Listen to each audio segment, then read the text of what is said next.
நீங்க செய்யறது உங்களுக்கு சந்தோஷம் தானே? இந்த குழந்தை மணி மாலை பிள்ளை வருவாங்களா? அவங்களுக்கு இருக்காங்களா? வருவாங்களா? கண்டிப்பா சந்தோஷம். இந்த குழந்தை மணியோட கூப்பிட்ட குரலுக்கு தான் வரணும். உன் பேரிட்டு பொன்னியம்மான்னு அழைப்பேன். சரி, நீங்க இந்த குழந்தை மணி ஆசைப்பட்டு வந்திருக்கீங்க. இனிமேல் இந்த ஊர்ல கிராம தேவியார் தாயாகப்பட்ட பொன்னியம்மன் ஆசை வைத்த புண்ணியங்கள் வந்தது பரிபூர்ண சந்தோஷம். இந்த குடும்பத்தை கட்டியாக வந்திருக்கேன். இவங்க என்ன பாக்கியம் செய்தார்களோ, ஆமா, இந்த அக்னி சாட்சியா சொல்றேன், இவங்க என்ன பாக்கியம் செய்தாங்களோ எனக்கு தெரியாது. குழந்தை மணி மேல நீ ஆசைப்பட்டு வந்திருக்கீங்க.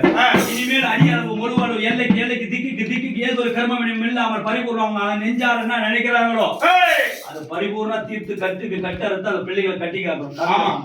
அப்படியாமா? சந்தோஷமா கையில வெளியே வச்சுடு, முடி போட்டு வச்சுடு. கோவிந்தா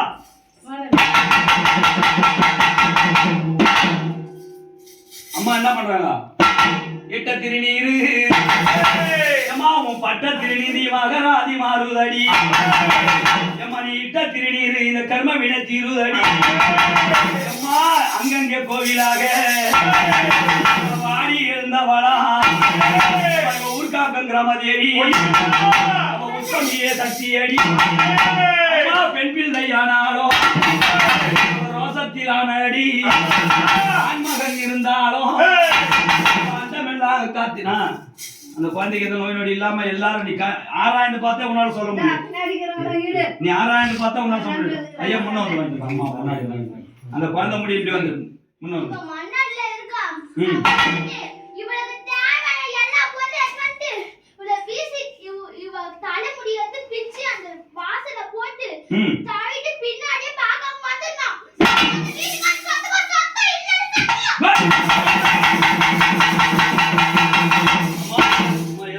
அப்படியே செய்ய சொல்றேன். அந்த அம்மா சொல்ல புரிஞ்சுதாங்க குழந்தைக்கு? புரிஞ்சுதா இல்ல? நான் சொல்றேன். சந்தோஷம். அவ இட்ட தீனி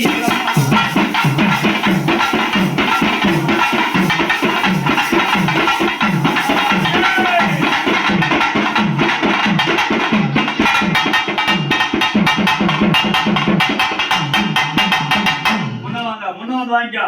சொத்து சுகம் வேணாம். இது மாதிரி சுகமான தெய்வத்தை பாருங்க கண்ணால. குதிரை